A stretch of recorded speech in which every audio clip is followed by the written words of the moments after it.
स्वागत है आप सभी का मेरे फिर से एक ऑर्गेनिक केमिस्ट्री के वीडियो नंबर 3 में। 2 वीडियो हमने अपलोड कर दिया है। अगर आप सच में ऑर्गेनिक केमिस्ट्री को अपना बेहतर बनाना चाहते हैं तो हम जीरो से एकदम ऑर्गेनिक केमिस्ट्री स्टार्ट किए हैं।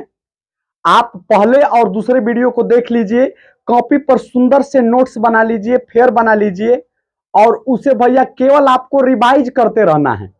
अगर आप अभी से ही भैया बिहार स्कूल एग्जामिनेशन बोर्ड की तैयारी कर रहे हैं तो समझ जाइए कि आने वाला जो दिसंबर और आने वाला जो जनवरी फरवरी होगा आपका, समझ जाइए कि मतलब मानकर चलिए कि एकदम 4 चांद लगेगा आपके आने वाले दिनों में।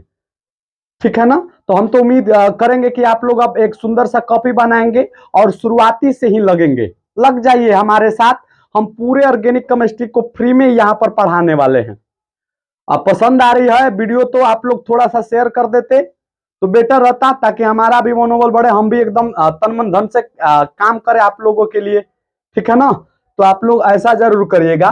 तो आज की वीडियो में हम लोग वीडियो नंबर 3 में ये बात करेंगे कि ऑर्गेनिक केमिस्ट्री में कुछ ऐसे तत्व होते हैं जो बार बार रिपीट होते हैं, जो बार बार आते रहते, मतलब इन्हीं लोगों पर ऑर्गेनिक केमिस्ट्री टिका हुआ है।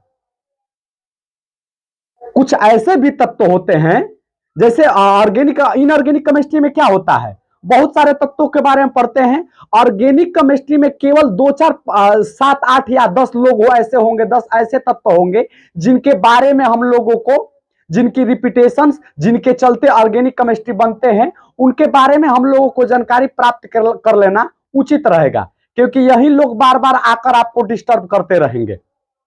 तो हम तो कहते हैं कि आज 15 से 20 मिनट का वीडियो होगा, ये बार बार लोग आते रहेंगे। इन लोगों के बारे में नॉर्मल जानकारी, जितनी भी नॉर्मल जानकारियां होती है उन सभी जानकारियां को जो बार बार, इनके बारे में जो जानकारी होती है जो बार बार यूज करते हैं हम लोग ऑर्गेनिक केमिस्ट्री में, हम उन सारे बातों को यहाँ पर आप लोगों के साथ समझा दे रहे हैं, लिख दे रहे हैं। आप लोग भी सुंदर से समझ लीजिए, लिख लीजिए, नोट्स कर लीजिए, फेयर बना लीजिए और बार बार प्रैक्टिस करते रहिएगा। तो देखिए भैया हमारे कौन कौन से एलिमेंट्स ऑर्गेनिक केमिस्ट्री में बार बार रिपीट होते हैं। तो एक तो भैया कार्बन है, दूसरा हाइड्रोजन है, तीसरा ऑक्सीजन है, चौथा नाइट्रोजन है और पांचवा भैया ग्रुप नंबर 17 के elements fluorine, chlorine, bromine and iodine. इसको आप लोग याद किए होंगे, फूल गईल बरारी इतना ऐंठ के, हम लोग याद किए हैं क्लास में। अगर नहीं होगा तो हम एक दिन आकर आप लोगों को बेहतर ढंग से समझाएंगे। वो इनऑर्गेनिक केमिस्ट्री की बात होती है।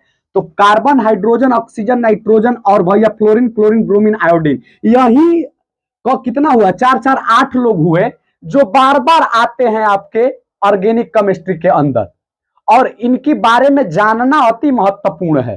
तो आइए देखते हैं क्या क्या सीखते हैं, क्या क्या नहीं सीखते हैं। तो सबसे पहले कार्बन का संकेत होता है C, हाइड्रोजन का H, ऑक्सीजन का O, नाइट्रोजन का N और भैया फ्लोरीन के लिए F, क्लोरीन के लिए Cl, ब्रोमीन के लिए Br, आयोडीन के लिए I यूज करते हैं हम लोग।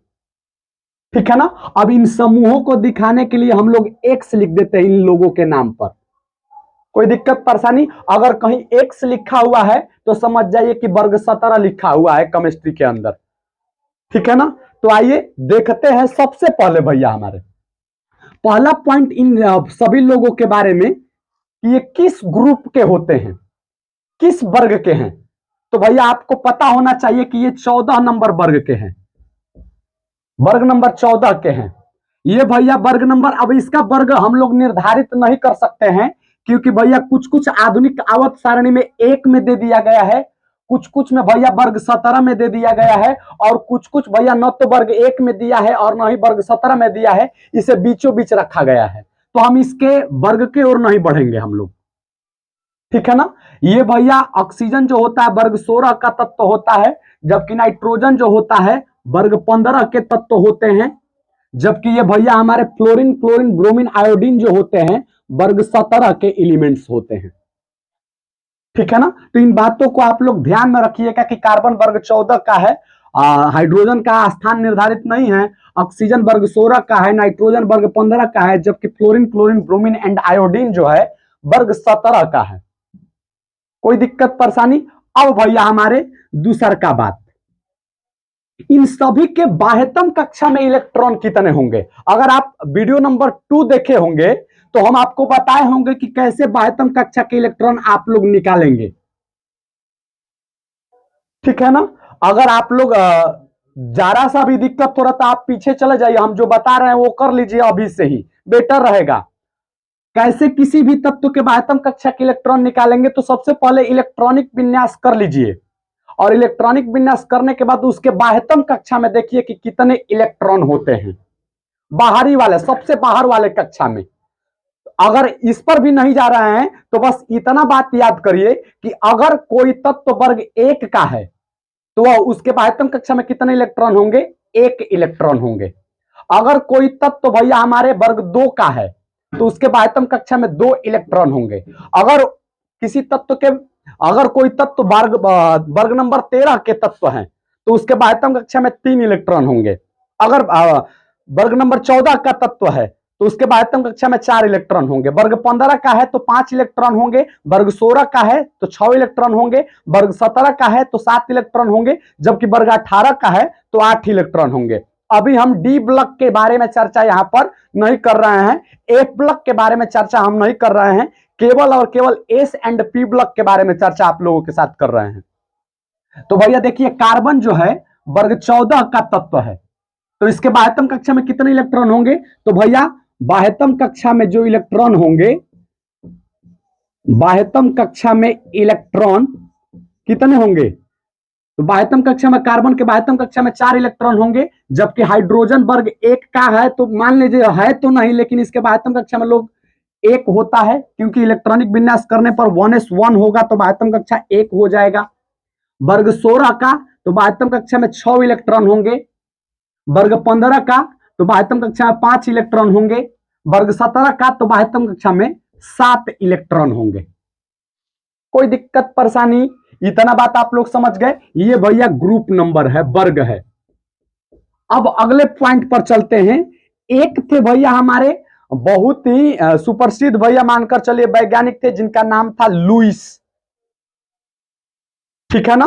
वो भैया बताए हम लोगों को कि किसी भी तत्व के बाह्यतम कक्षा के इलेक्ट्रॉन को कैसे सजाते हैं। देखिए आप लोग, लुईस डॉट सिंबल लिखना है, लुईस डॉट बिंदु लिखना है। बहुत ही ज्यादा केमिस्ट्री में इस पॉइंट की जरूरत है, क्योंकि यही पॉइंट बताता है, ये जो हम लिख रहे हैं यही पॉइंट बताता है कि कोई भी परमाणु कितना बॉन्ड बना सकता है। लुईस डॉट बिंदु बताता है। तो भैया कार्बन के बाह्यतम कक्षा में कितने इलेक्ट्रॉन है? 4 इलेक्ट्रॉन है। तो इस लुईस डॉट बिंदु को इन्हीं 4 इलेक्ट्रॉन से हम लोग लिखेंगे। तो पहले कार्बन का सिंबल लिख देते हैं इस प्रकार से, और 4 इलेक्ट्रॉनों को सजाते हैं किन्हीं एक चारों दिशाओं में। एक एक करके सजाइएगा आप लोग। पहले एक, आप किधर भी दे सकते हैं, यहां पर भी एक दे सकते थे, यहां पर भी किधर भी दीजिए, कोई दिक्कत परेशानी। 2 3 4, चारों इलेक्ट्रॉन सजा दिए। हाइड्रोजन के पास कितना है? तो हाइड्रोजन के पास 1 है, तो कैसे सजाएंगे? ऐसे सजाएंगे डॉट से। ऑक्सीजन के पास कितना है? तो ऑक्सीजन के पास 6 इलेक्ट्रॉन है, तो कैसे लिखेंगे? पहले ऑक्सीजन को लिख दीजिए और 6 इलेक्ट्रॉनों को सजाइए। 1 2 3 4। अब तो चारों दिशा में दे दिए आप लोग, अभी भी 2 इलेक्ट्रॉन बच गया। अब 2 इलेक्ट्रॉन होंगे क्या? तो भैया पेयर होंगे।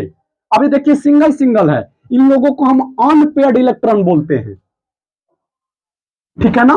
कोई दिक्कत परेशानी? तो अब बचा 2 इलेक्ट्रॉन, या तो यहां पर रख दीजिए या कहीं पर 2 लगा दीजिए, कोई दिक्कत परेशानी। तो यही हुआ कार्बन का भैया हमारा लुईस डॉट सिंबल। नाइट्रोजन का कितना होगा? नाइट्रोजन के बाह्यतम कक्षा में 5 इलेक्ट्रॉन है, तो 5 इलेक्ट्रॉन को कैसे आप लोग सजाएंगे?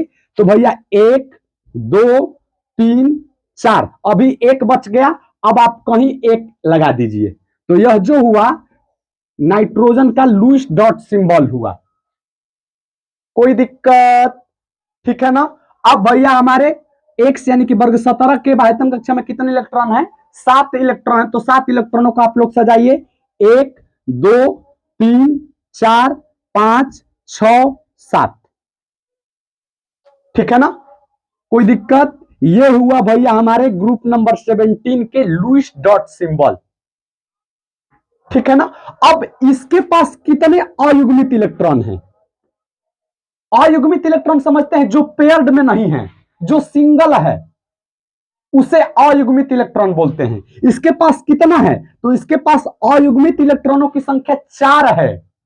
इसीलिए भैया जिसके पास जितना अयुग्मित इलेक्ट्रॉन होगा, समझ जाइए कि वह उतना ही बॉन्ड बनाएगा किसी दूसरे के साथ, उतना ही रिलेशन उसका ज्यादा होगा। जिसके पास अयुग्मित इलेक्ट्रॉन की संख्या ज्यादा, उसका संबंध भी ज्यादा होगा, मतलब वो ज्यादा परमाणुओं को अपने साथ जोड़ेगा। कोई दिक्कत? बात क्लियर है ना।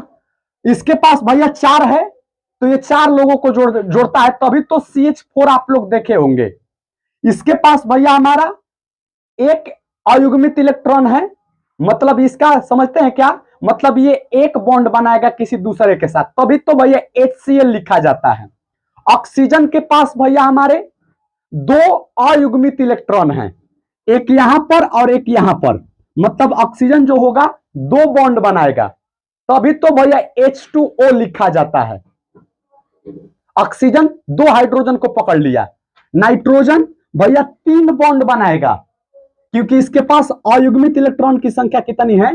3। जिसके पास जितना अयुग्मित इलेक्ट्रॉन होगा वह उतना ही बॉन्ड बनाएगा। इसके पास अयुग्मित इलेक्ट्रॉन की संख्या कितनी है? 1, तो यह भैया हमारे 1 बॉन्ड बनाएगा। ठीक है ना। अब इसका संरचना सूत्र लिखिए, चौथा नंबर पॉइंट पर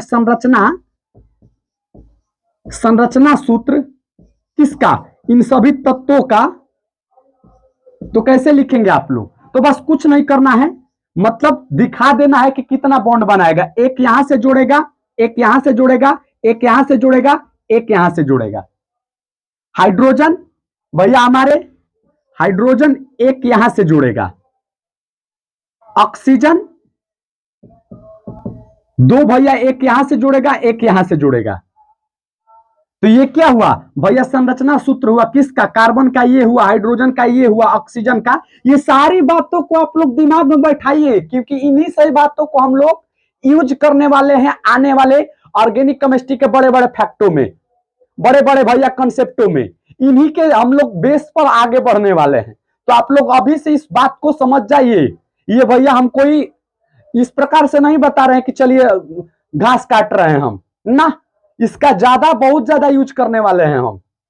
नाइट्रोजन, नाइट्रोजन भैया हमारे 3 बॉन्ड बनाएगा, एक इधर से, एक इधर से, एक इधर से। और भैया जो हाइड्रोजन फैमिली होंगे, एक बॉन्ड बनाता है, 2 इस प्रकार से रह जाएंगे और एक ये वाला।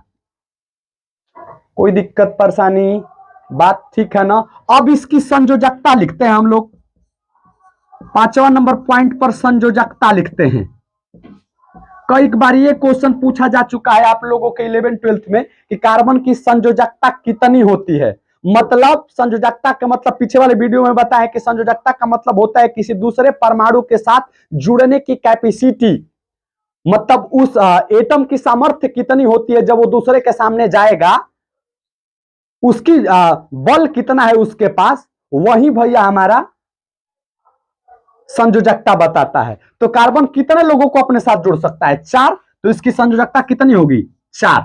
हाइड्रोजन की संयोजकता, हाइड्रोजन कितने लोगों के साथ जोड़ सकता है? 1 लोगों की, तो संयोजकता कितनी होगी? 1। ऑक्सीजन कितने लोगों के साथ अभी जोड़ सकता है? 2, तो लिखेंगे हम लोग 2। नाइट्रोजन कितने लोगों को जोड़ सकता है? 3, तो लिखेंगे हम लोग संयोजकता 3। भैया हमारे X कितने लोगों के साथ जुड़ सकता है? 1, तो लिख देंगे यहां पर। तो यही कुछ बात थी भैया हमारा, ठीक है ना।